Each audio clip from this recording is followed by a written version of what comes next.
Do a little introductions. This is George Akin. He's going to help with the seminar. He's the brains of the operation. So, but George has been a director for the Model T Club of America here for 9 years. He's kind of termed out, term limits and stuff. But he's been 9 years at the board. Board member for 9 years. He's president for a year. So that was good. We got Rod Barrett over here. He's our current board member also and treasurer. So we got Jason here. He's recording. So no swearing, guys, no swearing. It's a child's friendly. So Jason's from Wyoming. He's a first year on the board. Got Noel here from South Dakota. He's been on the board for how long now? Just 2 years. 2 years. I took over a position of board member to vacated his spot. So This is your last I'm year? representing the northeast portion of the country, even though I'm in South Dakota. Yeah, that's right. He only got a 2-year term. I mean, we didn't want him on there too long. Though, so. I'm up for re-election. Oh, okay. There you go. So, and just some other guy. I see Mark Atkins back. He's a local guy. He does a lot of repair work. So if you need some done, call Mark. He's probably got a 4-year backlog right now. He's got a lot of cars. So how many people are here for the first time? Wow, this is pretty good. I like that. So other guys have been to some other homecoming events then? Yeah. They're good. The first one is for the 100 years. 2008. I think in 2008 was the big one, 995 cars. Then they started doing these, I think in 2014, I think. So it would be like 11 years now that they started doing it yearly. There's some more chairs there if you need a chair. There's chairs. Oh, everybody's straggled in. Oh! Who else we got here? We got Dean Yoder and his grandson Riley, was it? Yeah. Riley, they drove in from Iowa yesterday. Just a couple miles, not too far. With the camper. Small commute. About 400, 430, 450. Yeah. So they each brought a camper with, and George has a camper also. George has worked his butt off for this year. I think he took on too much, but he's doing good. So. He's worn out, so he gets a break tomorrow. Maybe Monday. Who's that me? Might have it like that. You give me a break right now? A break? So we'll get started here. I'll kind of go over some general knowledge first. Then George may go into more detailed information. So on the front axle, where's your axle here? It's right there. But really, there's mostly two kinds of axle. The Dodge brothers made an axle in the early years. Then later on, there's one, TW was a manufacturer. I forget what the name was, TW. But they started making a lot of axles. There's really kind of two different axles out there. Tracy Williams is the TW. Tracy Williams, yeah, they made the TW. That's what you find on most of the later cars. The DBs are probably 14, maybe earlier, 13 earlier, somewhere in there. An axle by itself, without perches, without spindles, there is no front or back. It's the same front ways, backwards, everywhere. It's the same. So once you put the spring perches in, though, that determines where the front and back is, because the spring perches have kind of a flat side, and the back's more, it's back more and it's rounded off. That always the flat side faces front all the time. The boss, that's the hole in it. Okay, that's where it's turned on the center. Okay, Yeah. is goes to the back. So always make sure the perches have that flat spot to the front. We had a gentleman in Florida, a young guy just bought a C-Cab, and he brought it to Steve Boyd's workshop on a Saturday morning. Car, terrible shape. But Tom Graham walks by and says, that axle's on backwards. Somebody had installed it backwards. So we had to take it off and reinstall it the right way and check it all out. But go through everything. So What makes a difference? what makes a difference? Yeah. I think it's set back a little bit more. It's not in line. Because the axle's tilted a little bit. That determines your And if you have Castor. the purchase or the axle and backwards, the car is very squirrely. Yeah. It'll go where it wants to. Yeah. So another thing in 26, 27, you'll notice that car, it's a 1912 car, but there's no 1912 parts on it. The front axle, actually, the 26, 27 have a little more dip in it. I'm not sure why they did that, but they have a little bit more dip in it. That's what you see in that right car there. There's also a right and a left on these also. So the drivers, if you look at them, one side of this surface is flat right here, and the other side is beveled in there. It's beveled in there. That's where the spring or the arm goes in there. The perch arm goes in there. So that always goes to the back. And that's important because the threads are left-handed and right-handed. So this one here would be, that'd be a right passenger side, I guess. Which means it's a left-handed thread. Yeah. Yeah, left-handed. So they're different thread, left and right. You put the wrong one on the wrong side, and you're driving, that nut will tighten up on you. You lock up the bearing, and you'll skid to a quick stop. So make sure you do that right when you put that spin arm in there. So another thing different on the 26, 27s, they lowered this part down an inch to make the car ride just a little bit lower. So the earlier cars would kind of be in the middle, like up to 25. And then 26, 27, that's down a little bit more, so the car sat lower profile to be competitive with brand X cars. Do you have that door open for ventilation? It was warm in here. Can I close it? Getting warm, cool. You open the, well, the door, that's behind all of The us. AC works, we can't. That was right in my The face. gas closed up The again. AC should be working, you should get cooler in here. It had been, we had that door open for a few minutes, so I brought the car in. I gotta let George take over for a little bit. This determines your camber on your car right there. When this goes through, you can see that this is actually lower. So that's where your camber, and that's the way you adjust it. You don't adjust it by bending your axle. Okay, you adjust the camber on it. It shouldn't be adjustable, as a matter of fact, it should be right. All right, but that is the way the camber is adjusted. And if you tilt that front axle front or backwards, it actually changes the camber as well because you're tilting that surface. So it's going to change the camber. So that's the important thing about that. Of course, these are the bushings. I can say something about that. When the bushing surface wears on the top, well, kind of all the way to the car is on that bushing on the front end. And so sometimes that comes loose, it becomes worn enough that you need to replace it. And I have some tools here that are handy to have. One thing is sometimes it's difficult to drive a bushing out. So they make a little tool that's split that you can put through there, and it can be used to drive that bushing out. Have you used those things? I've never used. Yeah.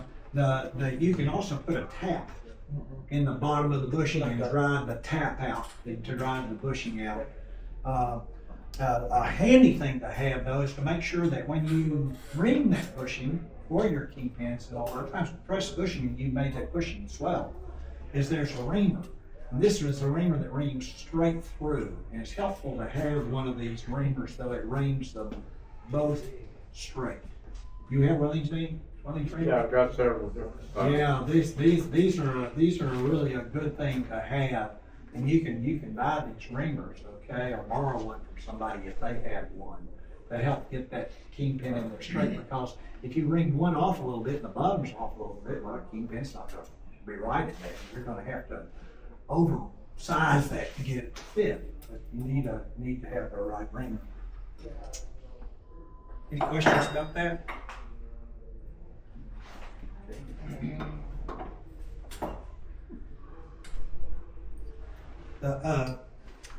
Let's see. The other thing about the kingpins is if on the upper axle,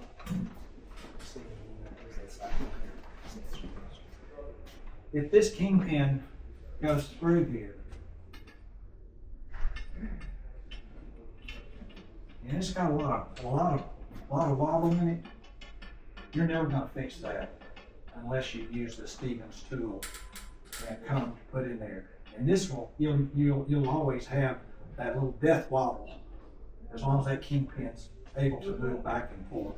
This one's not too bad, but some of them will be over that quite a bit. You have a lot of motion in that kingpin. I did pass those around. Go ahead and pass those around. Those are the cones that go into Stevens axle ring. What the Stevens axle ring is, it's a tapered lever that goes down, and then you put this cone-shaped bushing down over it. It's a split in it. So when you tighten it down, it actually squeezes that kingpin and holds it in there. And the kingpin's not supposed to turn in here. It's the spindle arm that turns on the kingpin. The kingpin is not turning. A lot of people, including me, I always say, why the kingpin turns? No, you want that to not turn. And that's what this bolt on the bottom is for. So when you put your kingpin in here, you should tighten it down where it's snug, all right, at the top. And then this is a jam nut that goes on the bottom that you tighten down. This is what you use to tighten. You can't pull this yoke shut.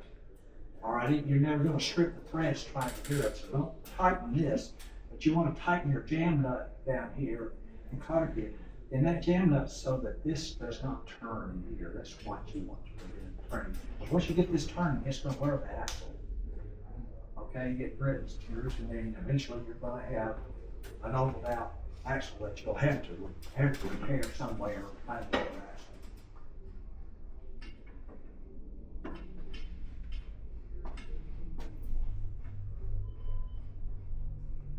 Okay. Anything else? Any questions? Any questions on Kingpins, I guess? If not, well, this here, you gotta check the axles, they get bent a lot. People towing them with a rope maybe or something like that. So this is how you check it for straightness. And I'll let George go into that too, how you check across here for straightness. Yeah, this is an easy way to check. You want to, if you get an axle, first of all, make sure about this cupping here, because if it's too badly cupped, you can look for another axle. You're gonna have a hard time ever fixing it. Again, we mentioned earlier, there's lots and lots of axles out there. So sometimes it's just find one. A lot of guys have them in their garages. But if you look in this book, and this is books they have out there. It's a great book to have just for the front end and rear end. It'll show this little setup. And what I've done is I just have some 1/2 inch bar that I got at Home Depot or something like that, and it fits just right in here. It's snug. And these should be perfectly parallel. So when you measure this distance at the top, okay, all right, and I got 51 inches, and at the bottom, I've got 51 inches. So these should be perfectly parallel. Otherwise, there's a bend somewhere in the axle here. So that's one of the things you want to check when you get an axle. You go in the axle, you'll make sure straighten it. Now, if they aren't, you can correct that with a press. You can actually bend or correct some of that. Most of the time, they'll be all right. The other thing with this is you want to check the axle for its sliding. You want to do, if you put this string right over here, it should go right straight over the center of these perches. And you can look at this one, you can see this one's off. Yeah, this axle's got a bad bend in it right So here. this actually has a bend in it. You can take a straight edge through here and you can see that bend. If you do have a bend in the middle of the axle, you can correct that on just a 12-ton press. You can actually, put a couple bars and come back and recheck it with this string, just until it's straight. So this is a simple tool to have, just a couple of bars and stick them in here. There's snug, and assess your axle. And if it is bowed, then you can actually straighten a bow like this.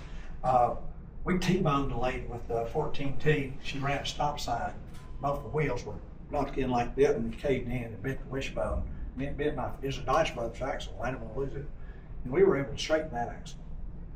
So just on a press, and it's fine. I've ridden it for years like that.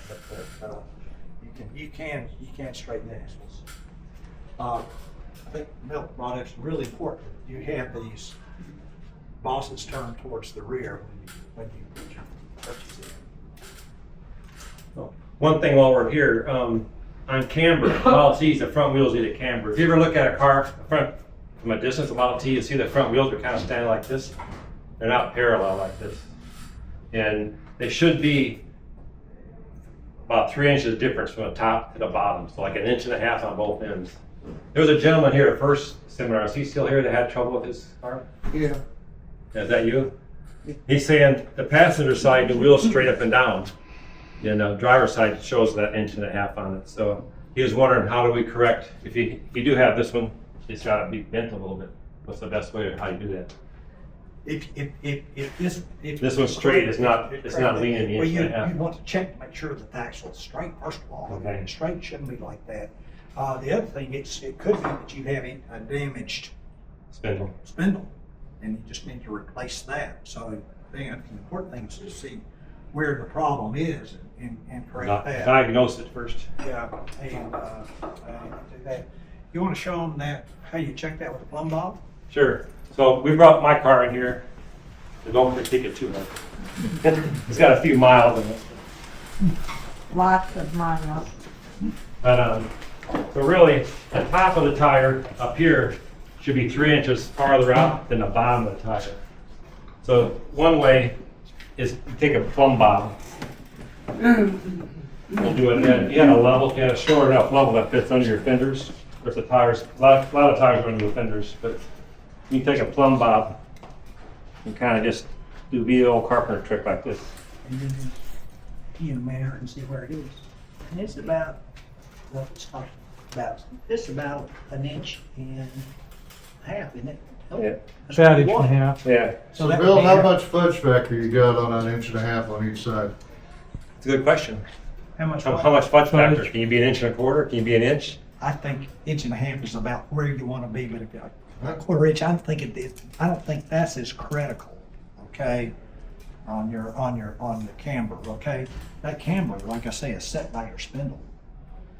And tires, if you spin a tire, none of these tires are very good as far as, if you spin a tire, you're going to see it's going to be a little bit fatter, a little bit, it goes in and out. So 1.5 inches, I would stay with that where if I could. If it's, But the tires may vary a little bit.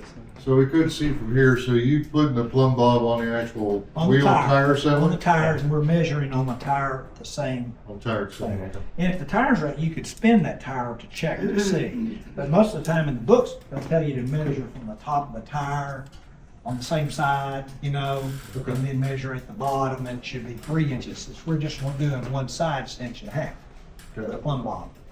But, and that's close enough. And it's unusual that your camber is gonna be really that much out on your car. That's not that common. Like I say, more than likely, it's in the spindle, all right? It's, you know, where the problem is. So if it has one that's been in a wreck or a bad spindle that's been bent, and like when we wrecked my 14, I did bend a Dodge Brothers spindle, so I had to replace it. So you can see what did on that, so they can be big. So what are we talking, factor, for toe in? For toe in, it's 1/4 inch, and we'll demonstrate that. We'll get to that one a little bit then. So how about Castor? You want to talk about Castor then? Yeah. So the front of your axle should also be a little bit farther back than the bottom of your axle. If they're straight up and down, you may have some issues. The car, when you take off, it'll wobble. The wheels will jerk around. So you want to check that. You check that where the kingpins are there too, with the right in this area right here. You want to check that also. You see that on the front of the axle. Right on the bushing. Yeah. So if you're on concrete like this, it's nice to have a carpenter's square, framing square. If you put it on there, you want to. My car's off the ground, so I'm probably about 1/2 inch right there at mine. So usually around 1/4 to 3/8 is a good number. And that's in that actual book, and it's also in the Ford Bible. Yeah, If you have that, it shows it 1/4 inch. Yeah, so 1/4 to 3/8 is usually pretty good.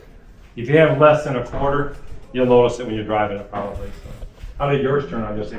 That's a lot better. Yeah, we checked his yesterday morning. He had a little bit of an issue with it, so we did adjust this. So we bent it, and he's driving, so it's a lot better. Where'd you So bend? What? Where'd you bend? We bent the axle, so I'll show you in a second here. Bent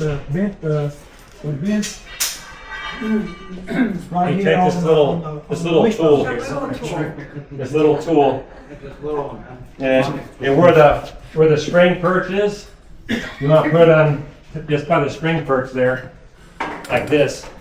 That's the time to fit. Yeah. Yeah, it's too- Yeah, so you bend in the wishbone a little bit so it goes back there a little bit. So you can use this tool, it doesn't quite fit in there. Where's that one that? Then this is a tool that Ford had in the day, and then like Lane's repop them now when you get them from Lane's. But You don't really have to do that. like me at home, this is what I do. Just find your pipe wrench and a piece of pipe. We're on a tour in Australia. We had to do the same thing. Went to the gas station, got this, found a farmer with pipe. Like these kind of guys, axle. So We'll put that on there and do the same thing. Take my paint off. You're doing my paper. Yeah. Oops. Just took his eyeball out there. Make sure you have a dentist handy with you so you kind of see You did that while it was on the truck. On the wheels on. On the ground. Yeah, I saw that. The paint my car again. Yeah, so, But if you want, so Castor is very important. You'll notice that right away. If you got some shimmy in your car sometimes, that's one of the things to check besides your drag link or your steering column. There's different spots to check on there for that little shimmy. Check your bearings on your tires. You should be able to just shake your tires if there's any looseness in there. And you'll notice that. See, mine has just a tab there. other thing is where your power rod comes across and the little, bolts that go through that, they can be worn. If they're loose, they'll give you a shimmy too, and that's an easy, you can rebush and put a new bolt under there, fix that. That's not a hard fix, but they should be fairly tight. Again, that's something good to borrow. Hey, your steering wheel, you want to check the steering wheel on top, where the steering wheel comes down to the bottom. You want to check down there if there's a little bit of looseness in there. Like for those points, like where the drag link goes across, and where the wishbone goes in back too, there's some slop in there too sometimes where the wishbone, the ball goes in there. You want to check for that. They do make little shims to put in there. You can buy those APCO spring loaded. I guess they call them a shim. I don't think they call that. Those work really well. I got them on a couple of cars. If you got a loose ball, you can find just a lot of wishbones out there. You can find more of those. You can buy the ball, weld the new ball on. There's some choices like that for the wishbone. What else you got there, George? I guess we talked about the one thing. One thing about the Castor, if your car's hard to steer, I drove a T for a long time. That thing was hard to steer, and I just changed the Castor, and it became a whole different car to drive. So if you're kind of fighting your steering, it can be just from the Castor, and so that's a good thing to check. It makes it a lot easier to drive.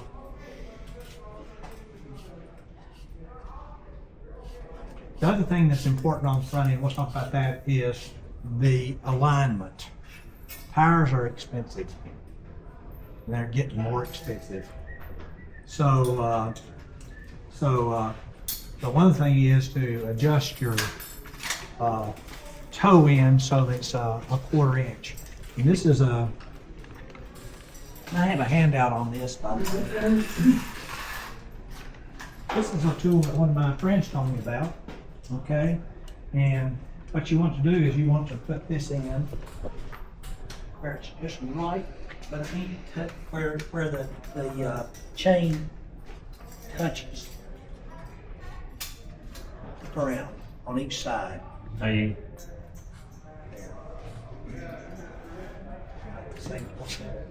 Yeah. And then you would set that gauge to 0. Okay. Problem is we have it on jack stands. Yeah. You take it off the jack stands, you roll it forward is what you do. Yeah. So you put this in the front, and you put it again in the back of this thing. So I use the valve stems as a marking point. So you measure here at the front of the valve stems, and you go in the back, and do the same thing at the valve stems, and it should be about a 1/4 inch bigger in the back. Less in the So front. what you do is you can do this with the car on the ground without being on jack stands. You want to do that? Take it off. Let's do it this way first. So most of us don't have a tool like that. So a good way to do it is just to measure. Again, put the valve stem in the front like here, or take a piece of chalk and put a mark on a tire or some blue tape or something on there. But we'll go ahead and just hold it in the very center of the tread there. Okay. And a lot of times you take a piece of tape and mark it. Yeah, you put some blue tape, put a pencil mark on there. So let's say 57 3/4. Okay. And we'll spin the wheel around so the valve spins in the back. Do the same thing again. May have to be a little bit low to get below the wishbone. Yeah. Get below the wishbone there. 64. Turn your dog. Right there. Okay, I'm at 58 here. 58. So that's pretty good. It's 1/4 inch bigger. Usually I like to measure the height of the ground right where the hub is. So that high off the ground. that you're measuring the same distance front and back, but it's a 1/4 inch is what you want to have toe in on the front. But, you know, I put marks on it like that, and we always measure the same spot, front and back. You just spin it around to the back. Some Piece of people- tape with a pencil marker works, felt stems work. You know, because most of us don't have that tool, so that's a way to check it quickly and easily. So. People who do have this, like Mark Kimber has this tool, he loves it. He uses it. It's easy. You just flip it on, roll it front and back. I think this is $85. But if you don't want to spend $85, you can do it without doing that. The Just back's wider. that. Then Hale will take a little block of wood on a jack stand and take the nail, and he just runs it with the nail, make a little fine scratch on here, and then he marks that, and then moves the tire front and back on the same places and measures that scratch. And so that's one way. Or you can do it with tape and pin.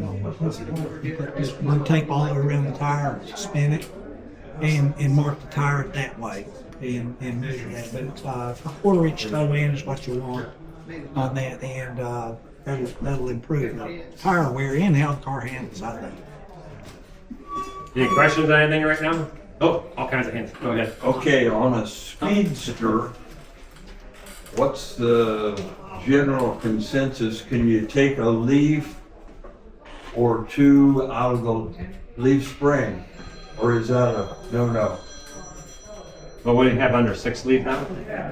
Ford. Yeah, early in production. Yeah, early in production, Ford had less leaf springs. He put more in it towards the end of production. Now, on heavier cars like the 4-doors, I think he went from 8 to 9. I think there's some that had 10. I heard some had 10 of them. I would think you take out 1 or 2 on a speedster, there's not much weight there. Lower it down a little bit. Yeah, well, you're going to lower it down a little bit. On But yeah, all the early cars had, I think, 6 springs, 6 weeks in. You got any questions too? Now, if your towing is off, what are you adjusting to get it right? Over here on your drag link, you got, take it apart right here, and it's threaded. Okay. So you got So you threaded turn in it or in out, and what you out. gotta do. So on your drag link.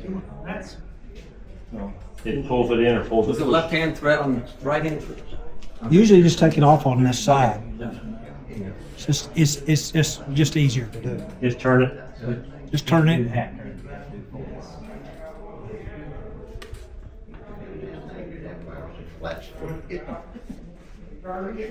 Yeah, I'm a carpenter by trade. There's some guys here that won't name names, but they're very, very voiced in this stuff here. So, anything other questions right now? Ready? Yes. So you just turn that in and out, so you know whether you want, if you want it to cut out further, you just turn that clockwise. You want these to come in, so you turn it counterclockwise. And also touch the other end. Yeah, it'll just both these. Yeah, just the axis. Yeah, a lot of guys like here. Yeah, so you their just shoes. do I've seen that. that. You have to pull, you have to undo this and Yeah, exactly. pull it out and turn it. Anything else right now? Back and measure. Well, while we're on some of this front end stuff, Phil's got a Phil's a local guy in Florida with me, Phil Marisi. In Florida, we have a meet, we get together once a month, and Phil always gives us a Marisi minute. A Marisi minute, so some information and some knowledge. A little bit. This is nice to know, not need to know, but Henry Ford, you know, when he drove the sweepstakes car and beat Alexander Winton, it scared him to death. In fact, he never raced anymore after that. His car wouldn't steer. And the reason, he didn't know about accrement. And what accrement is what makes the inside wheel in a turn a small circle and the outside a big circle. Both ways.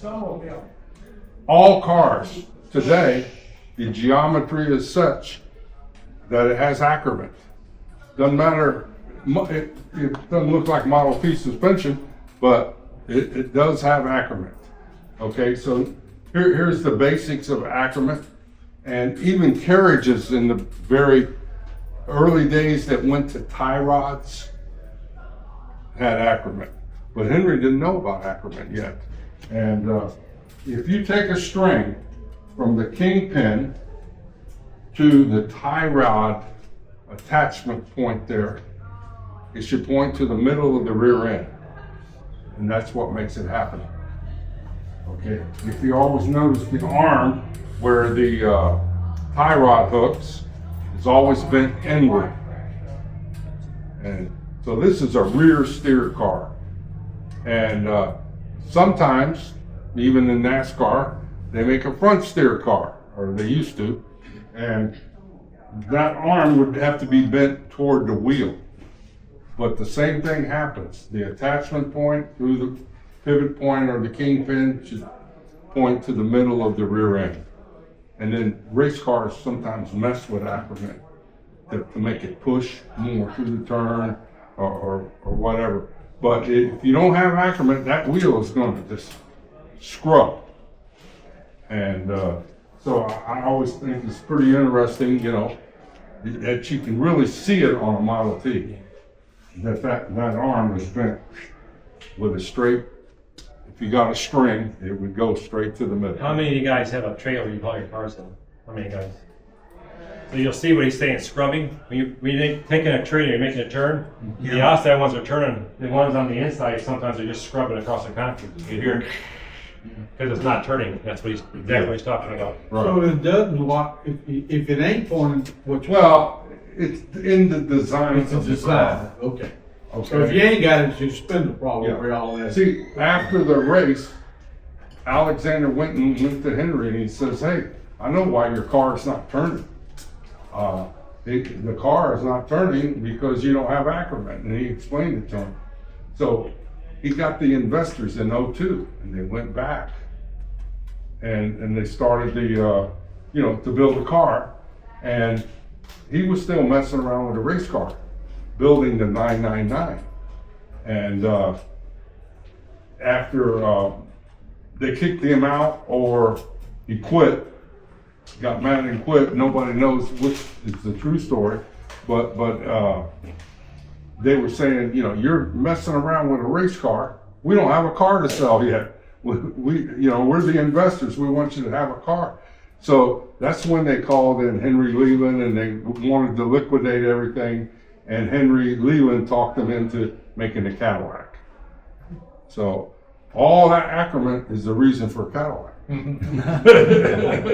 So there's your Maurice minute, guys. Thanks, Bill. He's a good for our club. He knows cars, works on cars, fixes cars, very helpful with everybody. So Where you live at? So we're down in Tampa area, Day City, Brooksville. So another plug for our area. So we have Ben Umberger here. Oh, that's not too far. So our local club, one of our local clubs is called the Suncoast Tea Club, and Ben's our president. So if you guys are ever in the Clearwater, Florida area, give us a call. We do tours on second Saturdays of the month. We have lots of activities. What? We got trailer parking. I got trailer parking. Trailer parking. Sleep in your We trailer. got 40 acres of park trailers on stuff. Suncoastteaclub.com will get you an email address. If you're down there, give us a shout. Look on there, get our names and stuff like that. We're welcome them. We have our email list has about 175 names on it. So it's a huge email list. So we're very active down there. We got another club in Dade City called the Fun Tea Club, and we're members of that too. Bill's part of that too. That's what Steve Boyd, who won. What was that award last year? The Rosenthal Award. Yeah, Rosenthal. Yeah. So Steve Boyd's one of our members. He does workshops for us, and he won the Rosenthal Award last year for the club. So if you do have clubs, workshops, people love the workshops. You go ahead and start workshops. How many guys are involved with local clubs? I know the guy in the red shirt, he's going to start one, right? Oh, God. That's right, he's in George. I've been got bugging him for 2 days to get involved here, so. If you get to Stewart, Florida, which is on the East Coast, there's a museum there called the Elliott Museum, and they have the bicycle that invented accrement. It wasn't for a car, it was a bicycle. Yeah, we've been there with our tour. We took on a bunch of spirits over there. That's a nice museum. Okay, anything else, George, we got it covered? I think that covered, unless he makes any questions. Any more questions? I came in a little late. Is there a front and a rear to that axle, or is it completely?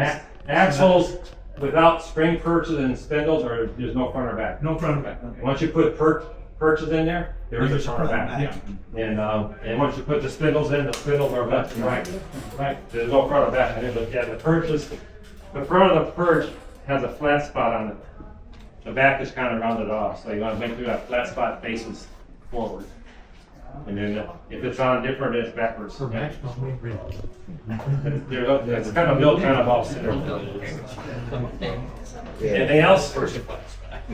Bill, Yes. Mark's brother found information for me on some spring steel wheels that I had on a yellow Speedster here last year. And those are called Ackerman spring steel wheels. They were made in Cleveland, Ohio by the Ackerman Wheel Company. 2 years, 1917 and 1918. And they were made, according to what he found out, primarily for airplanes and motorcycles to cushion the, That would make sense. but a few made their way into the automobile world, and luckily, or Can you drive them? Can you try them out with the car is so loose in the front end that you don't pay attention to the wheel. When you put a, Don't go more than 3 miles an hour now. when you put a floor jack under the center of the front axle and jack it up, both front wheels go like this. Probably 3/8 of an inch on each wheel at the bottom. I think Dean Yoder has driven that car before it became a Speedster. It had 100,000 miles on it. So it's interesting. I was in high school in the early 70s. You know, we used the J.C. Whitney catalog because of all the accessory stuff out in the road. Just think of the Model T in 1918 on, how many accessory different things were out there. Just tons of stuff. Everybody was trying to jump on Ford's bandwagon to make some money, right? All kinds of, Ruxel axles come out there, all kinds of stuff like that. Accessory things. I thought that was kind of interesting. You started a whole new industry just in accessory parts. Anything else? No. Okay, guys. Thank you.